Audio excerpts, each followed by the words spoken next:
bahwa pemilu itu 5 tahun sekali gitu ya, maksudnya 5 tahun ke depan kita tidak tahu seperti apa, manfaatkan momen ini dengan sebaik-baiknya gitu. Karena suara pemuda ini menentukan bagaimana nasib bangsa ke depan. Sehingga sekali lagi saya mengajak Anda semuanya untuk bisa lebih aktif politik dengan cara minimal memilih, minimal datang ke TPS dan lain-lain gitu. Tapi saya juga untuk para caleg muda, jangan gunakan cara-cara lama untuk berkampanye gitu. Karena anak muda ini butuh sesuatu yang baru, anak muda ini butuh sesuatu yang fresh gitu ya. Salah satunya adalah dengan podcast di Garut Update misalnya dan lain-lain. Masuk. Serius.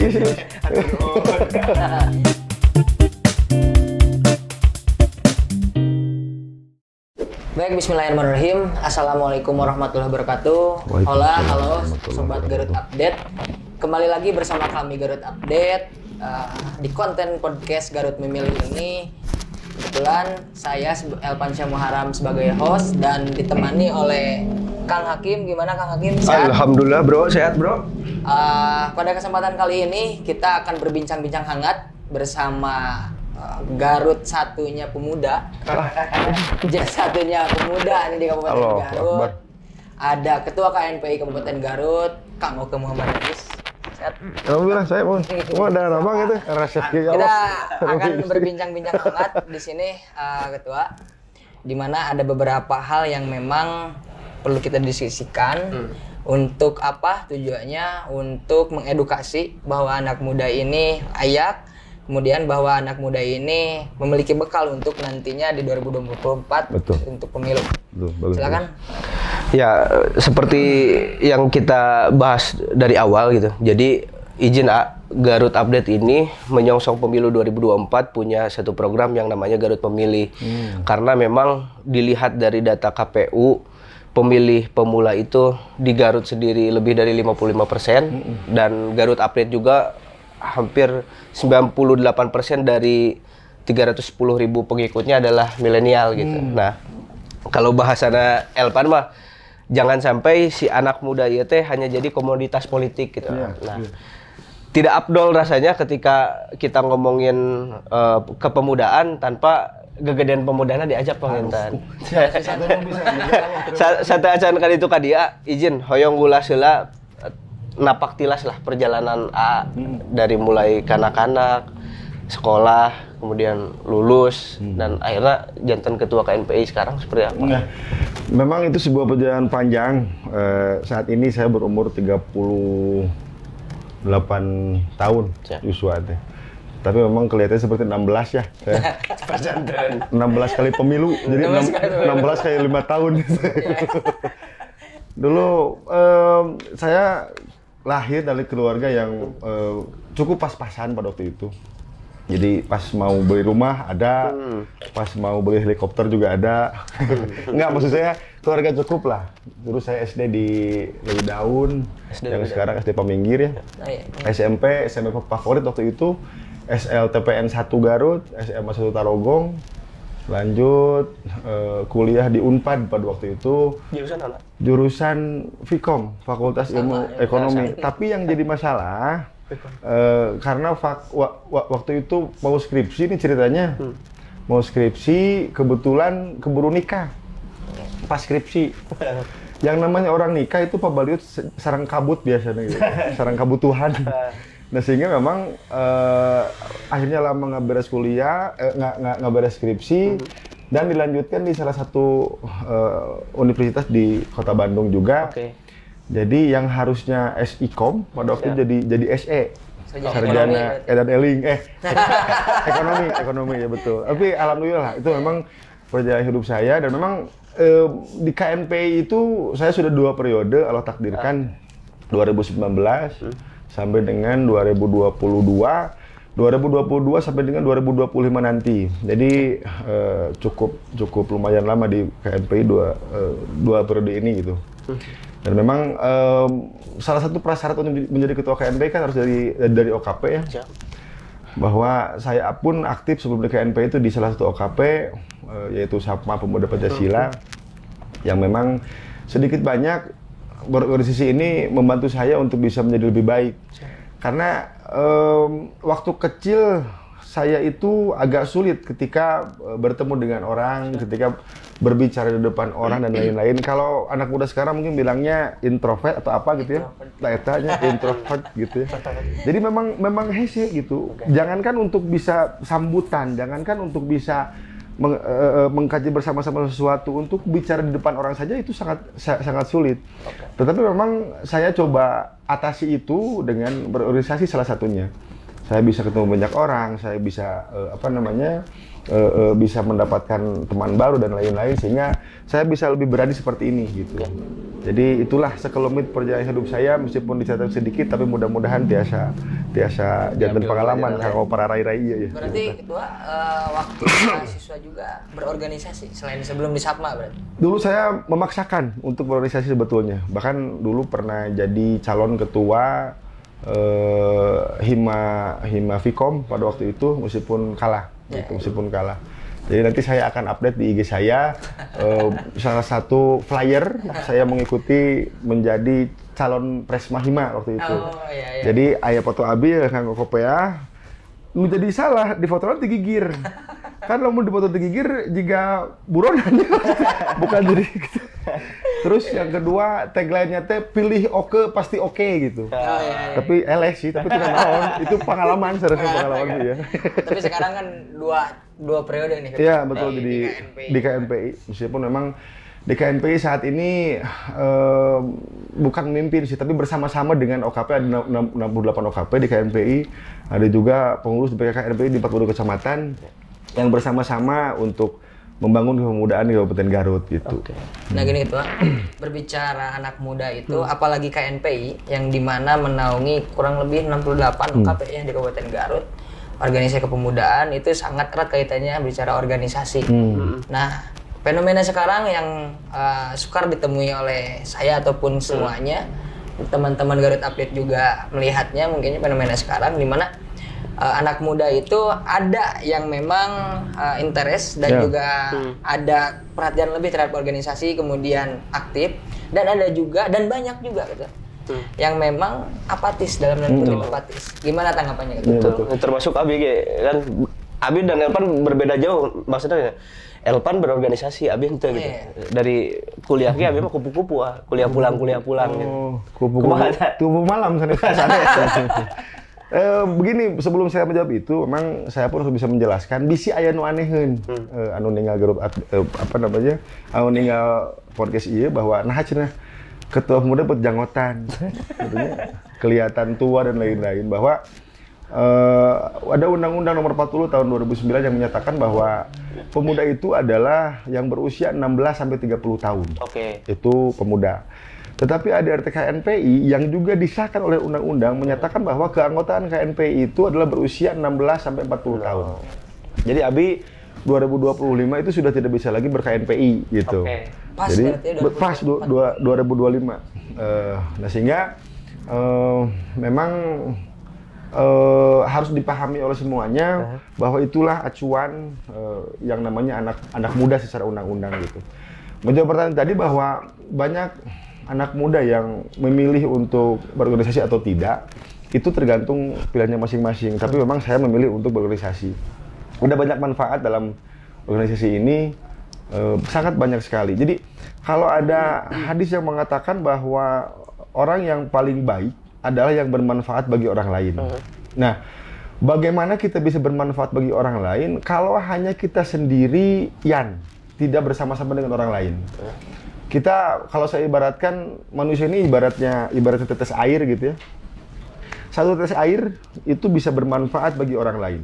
Apalagi kalau tetes air itu dikumpulkan menjadi sebuah samudra, bayangkan gitu. Jadi tetes air dikumpulkan di tempat, itu saya yakin pasti bakal jauh lebih bermanfaat kepada orang lain daripada satu orang gitu. Dan memang ada pameo yang menyatakan, lamun hoyong tereh, bila ingin cepat, berjalan sendirian, tapi bila ingin jauh berjalannya bersama-sama. Nah sehingga memang organisasi ini penting sekali untuk bisa kita membuat kita lebih baik ke depan. Kita bisa lebih banyak mengenal orang, kita bisa lebih mengembangkan potensi diri kita bisa lebih bermanfaat bagi orang lain. Satu bukti nyata bagaimana organisasi ini bisa bermanfaat bagi diri saya. Contoh kecil ya, Mbak ya. Waktu itu saya kehabisan bensin di salah satu kota di Jawa Timur pada waktu itu, di Jawa Timur. Nah, pas pisan pada mobil nanti saya berisin nanti di depan salah satu sekretariat ormas yang saya terlibat di dalamnya. Dan saya langsung turun, saya langsung masuk ke sekre itu. Mereka bisa bahasa Jawa, saya bahasa Sunda. Kadang nyambung oke sih. Tapi karena kita satu seragam, akhirnya mereka menolong saya tanpa pamrih. Mereka menganggap saya bagian dari keluarganya, sehingga saya bisa berjalan dengan selamat gitu. Itu salah satu bukti nyata, salah satu contoh nyata bagaimana organisasi itu memiliki banyak manfaat bagi diri saya. Dan juga kalau niatnya kita misalnya ingin mendapat banyak teman pun, ketika kita masuk organisasi gitu ya, satu organisasi, kita akan mendapatkan teman gratis langsung anggotanya se-Indonesia, bahkan sedunia gitu maksudnya. Berbeda dengan saya ingin terkenal misalnya, terus di pengkolan dipangkeun abi oke di ujung ke ujung. Abi oke kunaon bisik gitu maksudnya. Tapi tidak di organisasi, kita masuk langsung otomatis mendapatkan teman dan sahabat serta saudara di organisasi itu gitu. Tapi itu memang tergantung sudut pandang masing-masing, bahwa ada orang yang besar itu dengan berjalan sendirian. Tetapi yang saya lihat bahwa tidak ada orang besar yang tidak dilahirkan di organisasi. Semua orang besar ini relatif lahir dari organisasi gitu. Baik itu presiden, baik itu bupati di Garut sekarang ini, baik siapapun itu, saya lihat hampir kebanyakan adalah orang-orang yang aktif berorganisasi. Seperti itu. Jadi pokoknya penting lah berorganisasi mah, untuk lebih mengembangkan diri kita sebagai pemuda gitu. Artinya kedua, bahwa organisasi ini semakin ketika orang beraktif di organisasi semakin menegaskan bahwa manusia itu makhluk sosial mungkin ya. Iya, betul. Tapi yang terasa mungkin banyak anak muda yang apatis karena memang terdistract oleh stigma ormas itu. Misalkan adalah anggapan bahwa nanaonan sih milu ormas gitu kan. Nanaonan gitu, nanaonan kieu. Tapi bisa dijelaskan nggak sebetulnya kehidupan organisasi itu seperti apa, menyenangkannya gitu. Apa gitu alasan pemuda itu harus terlibat dalam organisasi? Betul. Ada istilah tak kenal maka tak sayang gitu ya. Tak sayang maka tak cinta gitu. Ya, jadi memang yang saya pikir adalah bahwa sekali lagi kebermanfaatan organisasi ini sangat banyak. Kita bisa memilah sesuai dengan passion kita, organisasi mana yang akan kita ikuti. Di tingkatan mahasiswa misalnya ada di tiap kampus organisasi masing-masing, di tingkatan masyarakat pun ada dan lain-lain. Stigma ormas yang melekat saat ini memang kebanyakan yang jeleknya gitu ya. Tetapi kalau kita pahami bahwa banyak program-program yang dilahirkan ormas itu justru bermanfaat bagi masyarakat banyak. Contohnya? Yang berkaitan dengan sosial kemasyarakatan. Ada salah satu ormas yang mengadakan kegiatan Jumat berbagi misalnya. Tiap Jumatan di satu masjid membagikan makanan secara gratis. Itu anggaran didapat dari patungan antara anggota ormasnya itu. Itu salah satu hal kecil bagaimana kebermanfaatan ormas itu.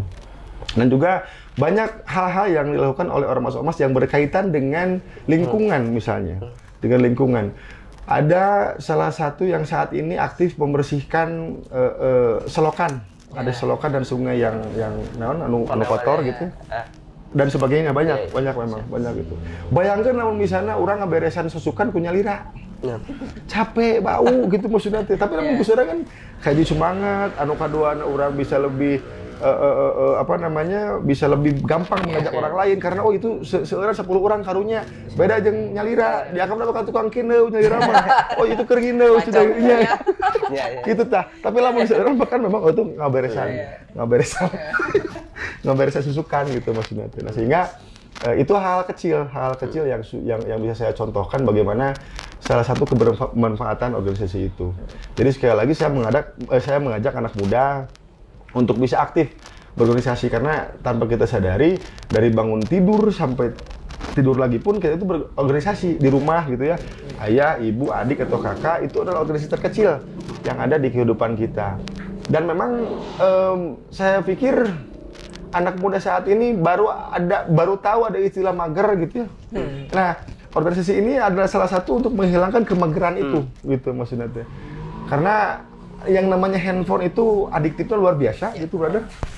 Scroll iya beres iya, scroll iya beres iya. Tapi minimal kalau misalnya orang berorganisasi, kita bisa lebih apa namanya? Mengalihkan kegiatan. Nah betul, ngobrol sama orang lain dan lain-lain gitu. Eta panginten nuku abi ka. Nah, menarik masuk ke topik ya. Janten salah satu hal yang paling ramai dibahas di medsos sekarang teh salah satunya hashtag #PayInfoLocker. Janten barudak nu karek lulus STM, barudak nu karek lulus kuliah gitu. Berbondong-bondong untuk mencari pekerjaan gitu. Mungkin itu bisa jadi salah satu patokan sulitnya mencari kerja. Abdi sendiri menafsirkan seperti ini. Mungkin ketika teman-teman yang sulit mendapatkan kerjanya, salah satunya penyebabnya tidak berorganisasi eta mungkin. Karena kan dengan berorganisasi kita tuh bisa meluaskan jejaring Bang gitu. Betul. Tapi menurut pandangan A sendiri seperti apa? Betul. Jadi memang yang saya tahu, saya punya banyak teman-teman seangkatan di organisasi yang saat ini bekerja gitu ya. Ketika dia bekerja, ketika dia memiliki usaha atau punya atau berwira swasta, ternyata pengalaman di organisasinya ini bisa diterapkan di lingkungan pekerjaannya, di lingkungan usahanya. Biasanya orang itu lebih menonjol, biasanya gitu. Biasanya lebih menonjol karena sudah terbiasa berdiskusi, karena sudah terbiasa membuat rancangan program, karena sudah terbiasa memimpin misalnya di organisasi atau melaksanakan tugas-tugas organisasi, sehingga memang ketika bekerja itu dia memiliki kelebihan dibandingkan dengan seseorang yang hanya mengandalkan ijazah saja misalnya. Seseorang yang hanya mengandalkan kemampuan akademiknya misalnya. Jadi soft skill ini dilatih di organisasi dan diaplikasikan di lingkungan kerja sehingga itu bisa menjadi lebih mudah bagi seseorang untuk bisa mengaplikasikan diri di pekerjaan. Nah, kaitan dengan bahwa seseorang yang berorganisasi itu bisa lebih bekerja, tidak juga sebetulnya, tidak juga. Itu balik deui uwih deui karena takdir sareng nasib. Makanya caket-caketlah sareng Allah supados gampil dapat damel. Eta nu anu ngawitan karena yang saya tahu ada 2,8 juta orang di Indonesia yang hopeless of job. Bayangkeun. 2,8 juta orang hopeless teh jadi aduh urang geus moal katerima gawe dimanapun nya kabayang gitu maksudnya gitu. Tapi memang pemerintah saat ini saya lihat ada tren positif bahwa sangat jor-joran untuk mengurangi angka pengangguran ini gitu ya. Dari tahun 2020 sampai dengan 2022 ini relatif terus menurun. Baik itu angka nasional maupun angka di Kabupaten Garut itu sendiri. Banyak cara pemerintah untuk bisa mengurangi pengangguran ini seperti memang ada aplikasi Gentra Karya gitu. Terus juga saya lihat di bulan Juni kemarin kalau tidak salah ada job fair di Pendopo pada waktu itu sehingga terseraplah 2.000 orang angkatan kerja dan lain-lain gitu. Itu memang tren-tren positif yang dilakukan oleh pemerintah dalam hal ini untuk mengurangi pengangguran gitu. Tapi ya soal pengangguran ini mah saya pikir bukan hanya tugas pemerintah juga gitu ya. Bukan hanya peran organisasi juga, tapi lebih ke bagaimana peran si personanya itu sendiri gitu. Kadang aya mahasiswa anu lulus 2 tahun teu damel, tidak melakukan apapun dan menyalahkan pemerintah. Pemerintah mah cenah euy teu nyadikeun kerja ke urang kieu. Padahal bila kita lihat lapangan pekerjaan selalu ada. Apapun itu jenis dan bentuknya. Yang jadi masalah dia gengsi atau tidak. Kulen atau tidak ya? Karena saya lihat di komen-komen Instagram di InfoLocker misalnya, pertanyaan pertama adalah S2 sebarang gajina. Atau pokoknya pertanyaan-pertanyaan anu memang gitu anu kaitan material. Dan gengsi itu justru yang jadi faktor tidak bekerja nomor 1 sebetulnya daripada hal yang lain gitu ya. Gitu. Jadi memang ulah gengsian lah, di mana we damel mah gitu maksudnya teh. Dulu pernah ada cerita bahwa di zaman Rasul ada seseorang yang miskin, tegaduhan naon, sangat tidak punya apa-apa. Datanglah dia ke Rasul. Rasul bilang di rumah punya apa? Saya tidak punya apa-apa. Cari lagi di rumah ada apa? Ada barang ya bisa disebut rongsokan gitu. Rongsokan. Dia bawa ke majelis di hadapan Rasul dan di sana ada para sahabat. Rasul menjalankan kepada sahabat, ya sahabat ini tolong dibeli barangnya. Padahal ini barang tidak ada harganya. Karena karenanya sahabat sok dipeser ku abdi. Akhirnya dibelilah sekitar beberapa dinar pada waktu itu. Nah, Rasul langsung mengambil dinar itu, memanggil orang tersebut, ini belikan untuk keperluan di rumahmu, ini belikan untuk kapak, ini belikan untuk tali, gitu. Jadi orang itu disuruh untuk mencari kayu bakar. Dan sampai dengan orang itu kaya dari mencari kayu bakar, gitu. Nah, sehingga memang inti pelajaran yang kita bisa ambil adalah ulah gengsi, gitu maksudnya. Ya, henteu oge S2 dengan kayu bakar, gitu maksudnya. Tapi banyak hal yang bisa dilakukan, gitu. Keinginan yang betul. Ulah betul pakai kue dan Instagram. Betul. Kan peribahasa itu sekarang mah pay info locker beres, baru beres wisuda pay info locker gitu kan. Gitu. Padahal kan sebetulnya sebelum lulus ketika menyelesaikan tugas akhir harus sudah ancang-ancang dari situ gitu kan. Iya, Iya, betul. perencanaan gitu kan. Betul. Dan memang lamun misalnya orang masih nganggur, ini aya tips dari saya. Nganggur itu justru banyak waktu untuk kita bisa lebih mengupgrade skill kita gitu. Lalu misalnya orang lulus tahun 2020, tahun 2023 masih tidak bekerja. Coba Anda tanya, selama 2 tahun apa yang Anda lakukan? Kalau hanya scrolling TikTok, kalau hanya lihat reel Instagram, kalau hanya kasih inget ya, lebar. Maksudnya manfaatkan waktu 2 tahun itu untuk misalnya mengikuti pelatihan, untuk mendapatkan sertifikat baru, untuk misalnya mendapatkan jejaring baru, untuk misalnya lebih menambah wawasan tentang lowongan pekerjaan itu dan lain-lain. Sehingga ketika Anda menjadi pengangguran, justru Anda meningkatkan soft skill itu, meningkatkan segala yang berkaitan dengan bekal untuk Anda nantinya daftar ke salah satu perusahaan misalnya. Tetapi yang saya sarankan lebih kepada Anda harus bisa menjadi wirausaha gitu saat ini. Karena bermodalkan handphone, bermodalkan jempol, kita bisa menjual sesuatu gitu. Kalau dulu jadi makelar zaman saya susah. Harus ambil barangnya, datang ke orangnya, Pak, ini barangnya, iya saya kia. Tapi kalau sekarang via handphone bisa gitu. Posting beres gitu maksudnya. Jadi banyak sekali memang yang bisa kita gali dalam soal mencari uang, bagaimana mencari uang atau menghilangkan pengangguran ini gitu kan. Saya. Nah itu Eta ya cerita menarik terkait eta. Jantan beberapa waktu ke Pengker abdi teh kantos liputan soal anak remaja 13 tahun ngerawat ibuna nu ODGJ. Karena berita rame gitu, akhirnya Menteri Risma dongkap ke Garut gitu. Nah, sebelum kedongkapan Menteri Risma, abdi teh sempat ngobrol sareng pihak-pihak nu aya di dinya. Cik kira-kira ya budak tanya hayang bung jadi pegawai negeri cenah. Lamun ada nya meureun we bisa gitu dibantos ku Ibu Risma gitu. Ditaros lah kalau gitu. Areke geus gede yang jadi naon? Yang jadi pegawai negeri, embung yang jadi pro player gamers ya. Artinya kan memang sudah apa yang katakan tadi didorong untuk jadi wirausahaan sudah ada sebetulnya kan. Tinggal mungkin ya eta teh meureun ulah mager teh kan. Betul, memang. Jadi memang aya pergeseran gitu ya, aya pergeseran nilai dari zaman saya apalagi sebut saya gen Y berarti ya. Gen Z dan gen sebelumnya gitu maksudnya teh. Bahwa pekerjaan ini tidak hanya pekerjaan formal atau pekerjaan yang kaitannya dengan sesuatu yang berseragam gitu maksudnya teh.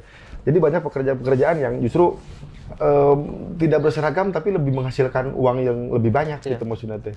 Dan kita harus adaptasi sebetulnya. Jadi digitalisasi saat ini sudah semakin masif, digitalisasi saat ini sudah semakin menarik gitu ya, sehingga itu sesuatu yang harus kita eksplor dan sehingga bisa menghasilkan uang lebih bagi kita gitu. Jadi pekerjaan itu bukan sesuatu yang berseragam saja.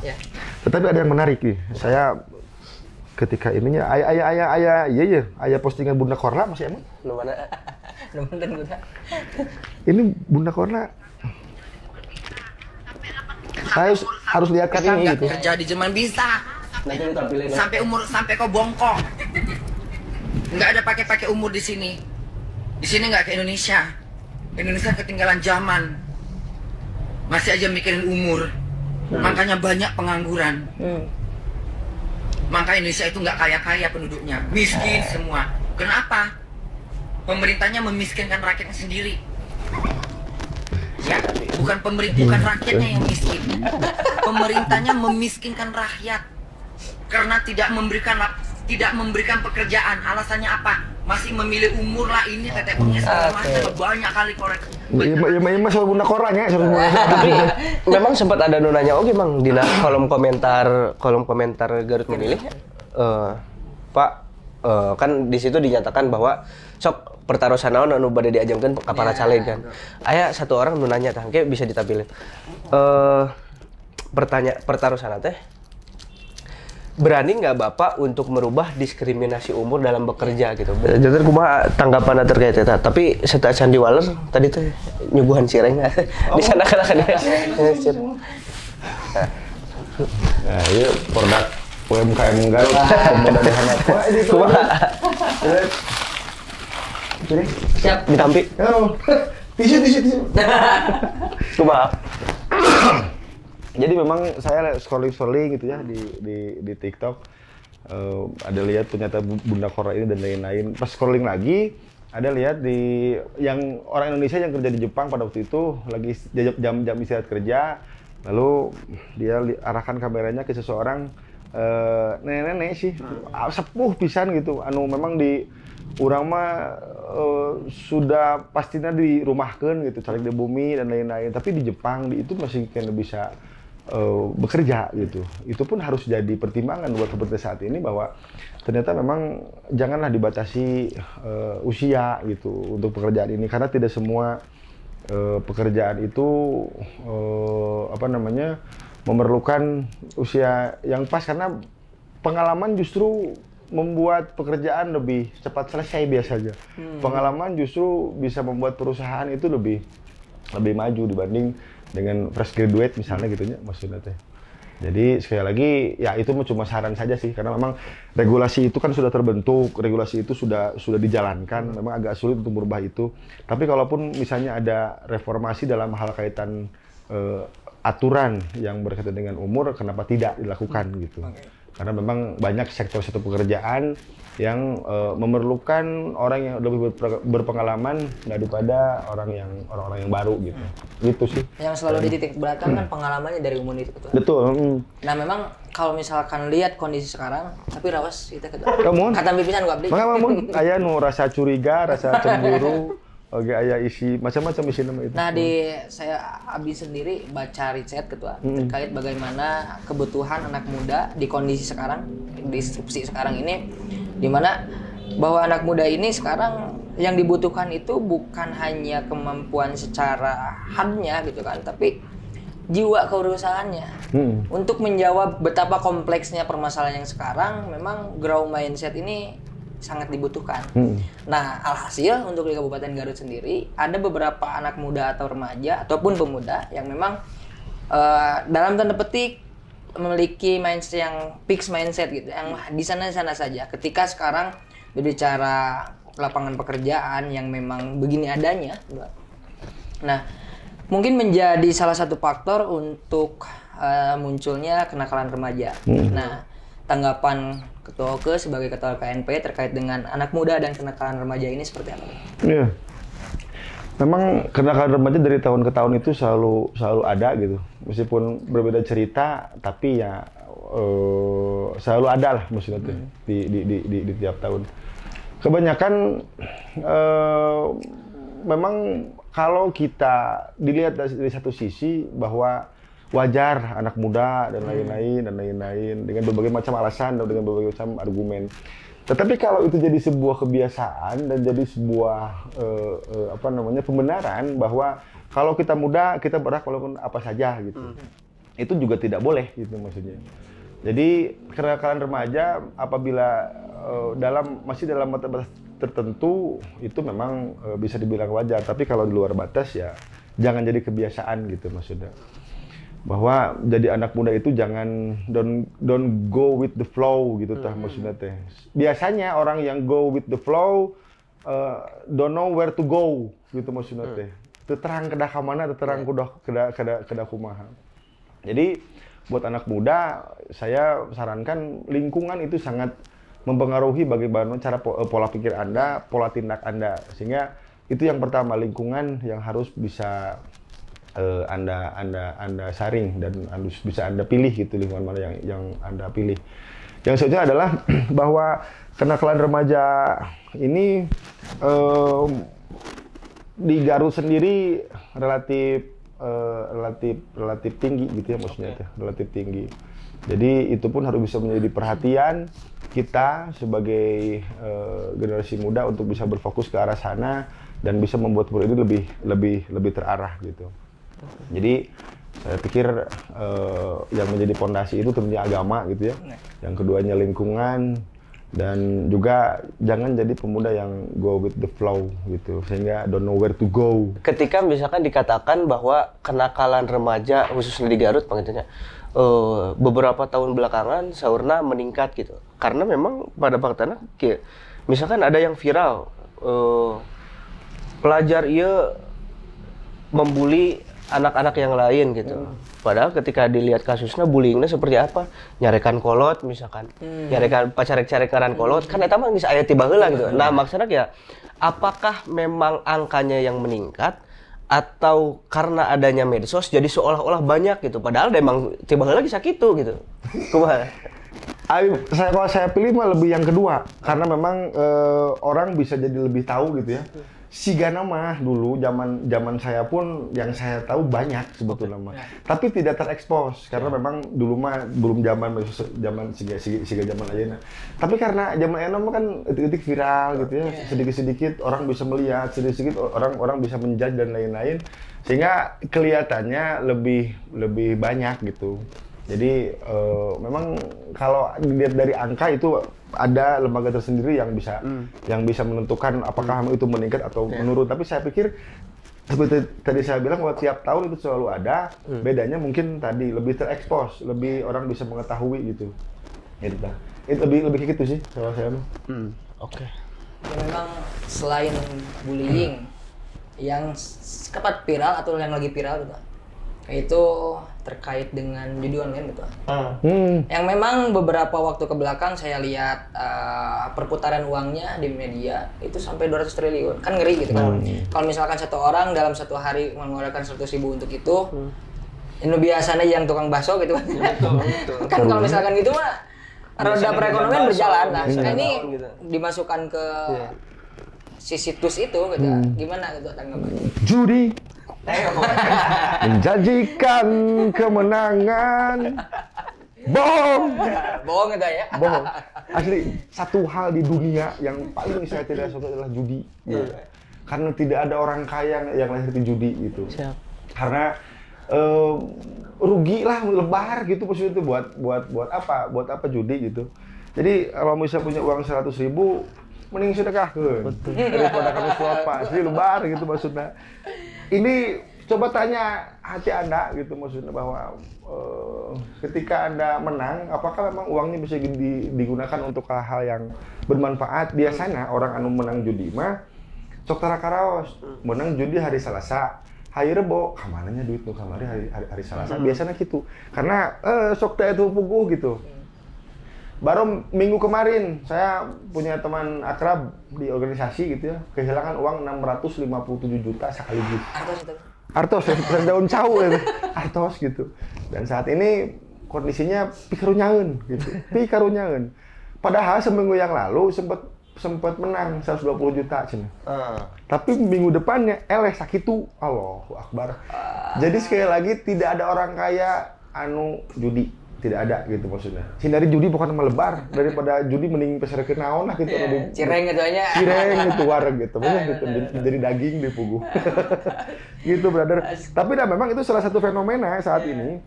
Dulu mah zaman saya judi teh di daerah ya di daerah ulah di satu daerah gitu ya, misalnya judinya judi konvensional, maksudnya masih pakai alat dan lain-lain gitu. Tapi ayeuna mah ya orang gugah bobo langsung klik download situs langsung bisa judi. Ada uang berapapun bisa langsung diputarkeun gitu ya. Bahkan dulu ada pernah salah satu kejadian bodor di zaman saya waktu kecil. Ada nama teman saya namanya Ayan. Bukan penyakit, ini nama orang namanya Ayan gitu. Jadi bapaknya itu icelan pindang. Kalau belanja itu ke salah satu daerah di pasar lah gitu ya. Dan di pasar itu memang ada judi, muter gitu, apalah judi nanti. Nah si uang belanja pindang itu di anggo judi. Akhirnya eleh judinya. Pas pulang di perjalanan ketemu saya ke judi cenah kieu tapi ieu sih dicarekan cenah ku bapak urang. Kumahanya cenah ieu kieu wae mah. Dulu itu belum zaman begal dan lain-lain gitu. Entah kenapa pada itu langsung terbersit di pikiran saya udah weh ngobrol we ka sepuh mah dibegal gitu. Dibegal. Iya. Terus kumaha atuh? Nah, udah mau dibegal berarti acuk udah soeh gitu nya. Disoehkeun bae itu. Tah punten ieu palih dieu kedah anu geuneuh, ieu kedah getihan. Kau tuh bakal nyeri tahan sih. Akhirnya di situ ada tiang listrik. Jadi saya kasih dua pilihan, ku abi di tenggel atau ngejedakeun diri ka tiang listrik. Akhirnya aja pilihan kedua, ngejedakeun diri ka tiang listrik gitu maksudnya. Akhirnya salemu eta sempat genjeleum gitu bahwa si Ayan dibegal. Padahal mah kalau tiang listrik sejak gitu. Jadi untuk para pemuda di tahun sabaraha eta? Nah, abi jual halit. Berarti SD teh 97 gitu ya. SMP lah, SMP. 80-an berarti. Berarti pemuda nu masih eta nguping tah. Isu eta. Iya. Dimanapun Anda berada. Emut kan kapungkur. Aduh, ya Allah, ya Robi. Gitu dah memang abi mah jahil gitu. Zaman kapungkur teh karekan. Tapi sekali lagi pokoknya mah ulah pernah ngiringan judi gitu maksudnya karena tidak ada manfaatnya sedikit pun. Tapi hiji deui ya perkawis ieu teh kawula ngora teh. Abi mah melihat fenomena sekarang teh justru lebih ke mentalitas si pemudana gitu. Kemarin kan di Garut sempat aya nu rame oge tah, murang kali SMP ngabunuh rerencangana gara-gara nyeri hati kacentang bola voli gitu. Eta kumaha ya mentalitas pemuda teh sebenarnya. Nah, sebetulnya gitu. Karena kan sekarang anu digembar-gemborkeun teh pemuda Garut identikna teh jeung balap liar lah, jeung geng motor dan lain-lain gitu kan. Sebetulnya jati diri seorang pemuda Garut teh naon sih sebetulnya? Betul.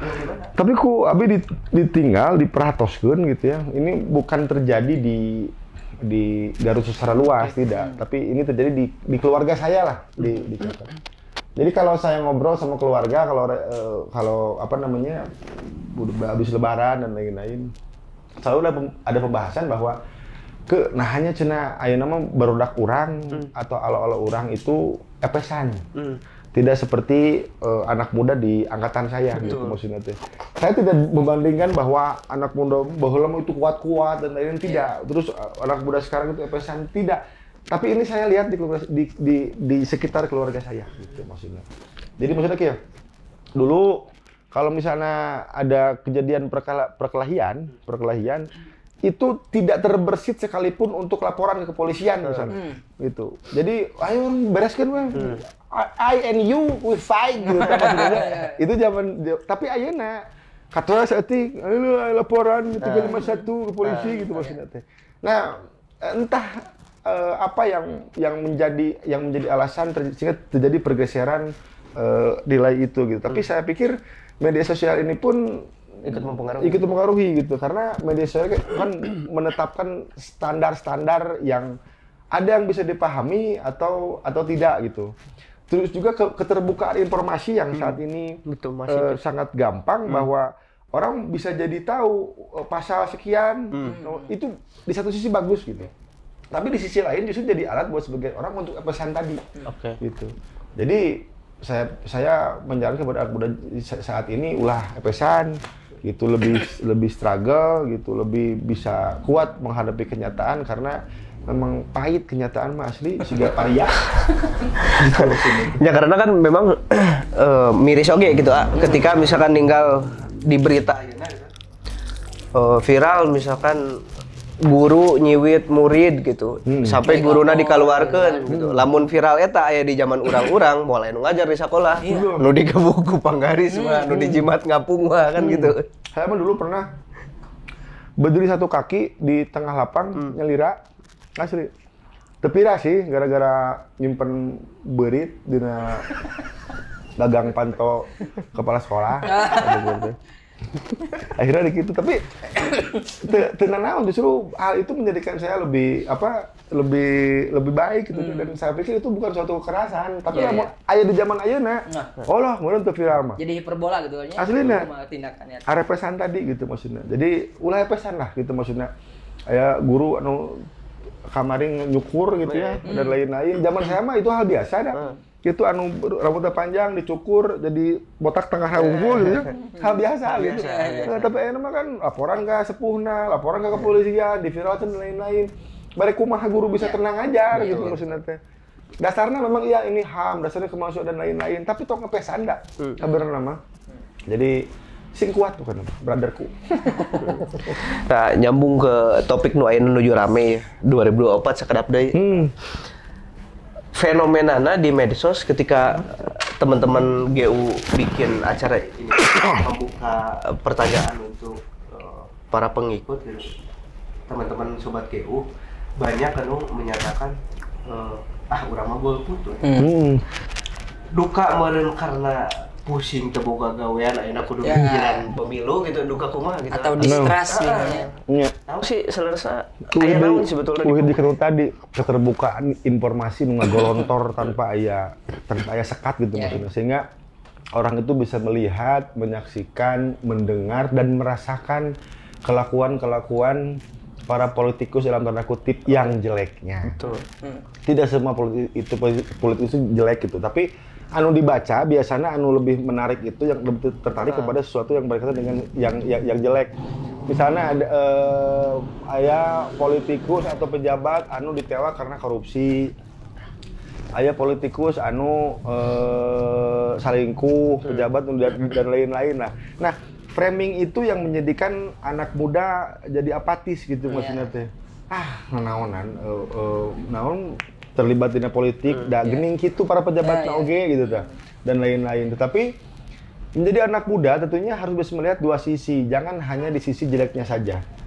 Kalau kita pahami bahwa dari mulai bangun tidur sampai tidur lagi, kita itu lekat kaitannya dengan politik. Gua bobo ya, tak yang kita lihat misalnya handphone, harga pulsa itu ditentukan oleh politik. Produk politik. Ibak, nganggo odol, nganggo odol tara mun ibak. Tara ibak. Itu pun ditentukan harganya oleh politik. Sarapan nog rutin hayam gitu ya maksudnya. Itu pun ditentukan oleh politik. Sampai dengan saat kita tidur lagi, harga bensin dan lain-lain itu semuanya ditentukan oleh politik gitu. Nah, sehingga janganlah menjadi seseorang yang buta politik, apatis politik, ataupun misalnya golput gitu ya. Lebar gitu, lebar pisan. Jadi anak muda mah kedah aware, anak muda mah kedah biasa jadi sosok pelurus, bukan hanya penurus gitu maksudnya tuh. Eta. Nah, ini kedua yang jadi itu kan fenomena yang sangat kita lihat dipertontonkan pada saat ini. Teman-teman saya ada seperti itu juga. Kemudian di media juga ada gitu kan, di keluarga juga ada, selalu ada yang bilang mending kene ulah milih aja buat apa gitu kan. Cuma kan kalau misalkan seperti itu dengan data bahwa jumlah pemilih terbesar sekarang ini pemilih milenial, betul tadi jangan hanya dijadikan komoditas politik gitu kan. Rangkul we hungkul geus mah bubarkeun gitu kan. Nah, jadi kebutuhan anak muda sekarang itu yang ideal sosok pemimpinnya seperti apa gitu? Banyak faktor sih, tapi yang paling pasti kalau misalnya berbicara ideal, yang pasti memperjuangkan kepentingan anak muda itu sendiri gitu. Jadi anak muda yang saat ini berbeda dengan anak muda di zaman saya. Yang tentunya memang kebutuhannya pun berbeda. Nah, kebutuhan itu erat kaitannya dengan kebijakan, undang-undang, perda dan lain-lain gitu ya, yang memang harus berpihak kepada anak muda saat ini. Itu seperti contoh misalnya anggota dewan periode kemarin itu sudah melahirkan Perda nomor 2 tahun 2021 yang di sana diatur hak dan kewajiban pemuda Kabupaten Garut. Ini kedah terang sadayananya para pemuda gitu. Karena itulah keberhasilan anggota dewan yang kemarin.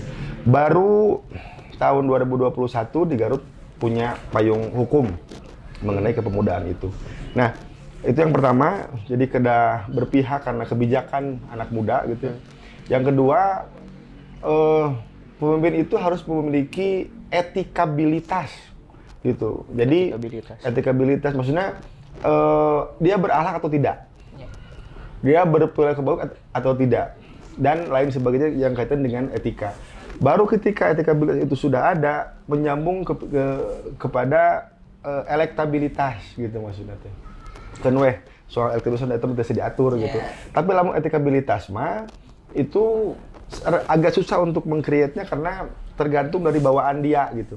Jadi bakal kepenak gitu sininya seseorang teh. Karena enak mah gampangnya lamun misalnya melarian jejak digital seseorang gitu ya. Apakah dia berasal dari keluarga yang bagaimana, niatnya untuk nyaleg apa dan lain-lain gitu. Jadi banyak hal yang bisa dilakukan untuk mencari tahu seseorang apakah dia baik atau tidak gitu maksudnya teh. Gampil pisan aya nama. Meskipun memang data KPU RI itu menyatakan bahwa tidak semua partai itu mengizinkan atau membolehkan untuk membuka data keseluruhan dari si caleg dia gitu teh. Maksudnya ada data nanti saya liatin gitu. Jadi ada partai yang memang relatif terbuka, ada yang tidak gitu maksudnya. Dan memang gitu. Anak muda ya betul, jangan apatis gitu karena memang meskipun sekarang ada keterwakilan anak muda, ada keterwakilan perempuan di parpol mencalonkan diri gitu, masih banyak gitu yang mungkin gitu ya hanya sekedar mengisi kuota gitu kan. Jangan prasyarat doang gitu kan. Gitu. Nah, sebaiknya karena sudah dikasih kuota gitu ya dimanfaatkan. Lebar pisan memang. Itu kan bahwa pemilu itu 5 tahun sekali gitu ya maksudnya. 5 tahun ke depan kita tidak tahu seperti apa, manfaatkan momen ini dengan sebaik-baiknya gitu. Karena suara pemuda ini menentukan bagaimana nasib bangsa ke depan. Bagaimana 2030, 2045 nanti Indonesia bisa jadi Indonesia emas. Kalau pemudanya tidak aktif untuk berpolitik, kalau pemudanya apatis politik, kalau pemudanya tidak peduli dengan pesta demokrasi yang akan terjadi di 2024. Sehingga sekali lagi saya mengajak Anda semuanya untuk bisa lebih aktif politik dengan cara minimal memilih, minimal datang ke TPS dan lain-lain gitu. Seueur aya mah seueur caleg muda baik itu di provinsi maupun di kabupaten kota yang dirasa bisa mewakili kepentingan suara Anda semuanya gitu. Eta panginten. Tapi saya juga untuk para caleg ini untuk para caleg muda spesial ini. Pesan spesial ini mah. Pesan untuk caleg muda jangan gunakan cara-cara lama untuk berkampanye gitu karena anak muda ini butuh sesuatu yang baru, anak muda ini butuh sesuatu yang fresh gitu ya. Cara lama misalnya kita datang ke rumah per rumah itu pun harus dilakukan. Canvassing harus dilakukan. Tetapi banyak cara yang bisa lebih efektif untuk bisa meningkatkan elektabilitas Anda. Ya, salah satunya adalah dengan podcast di Garut Update misalnya dan lain-lain. Masuk. Serius. Karena ini kejadian nyata di saya ini caleg dapil 1 nih yang pernah ke sana Hawaii gitu ya. Saya juga pernah ke gitu dan lain-lain. Nah, di salah satu daerah itu karena memang punten ya Kak. Gaya mah memang tidak hanya terjadi dan di daerah lain pun seperti itu. Hari Senin datanglah salah satu caleg. Dikumpulkanlah 100 orang lebih. Dibagi-bagilah sekian puluh ribu per orang. Oh, hidup. Hari Senin ya. Hari Selasa dongkap deh Syanu. Dibagilah berapa ratus ribu. Oh, hidup. Gitu. Efektif memang. Kita bisa langsung mengenal ke orang-orang dan lain-lain.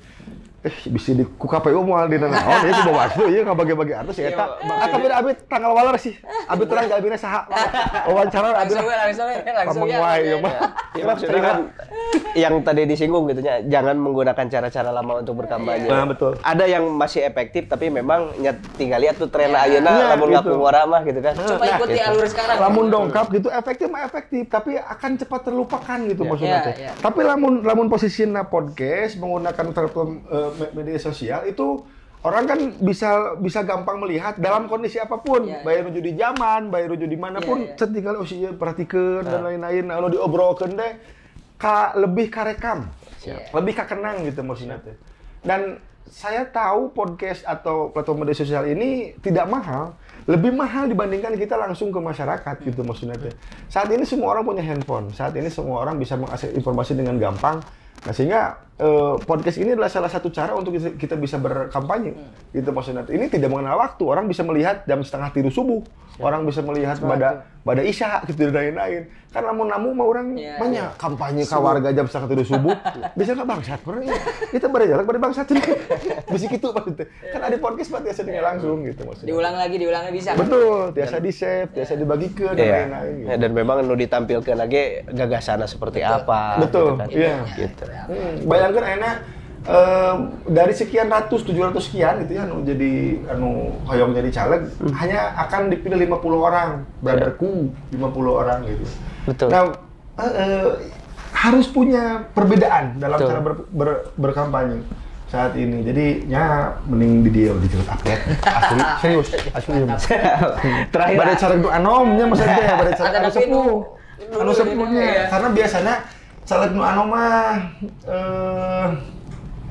ya punten sih. Ya maksudnya biasanya caleg anu incumbent atau yang dalam hal ini lebih tua usianya dari usia Gen Z gitu ya.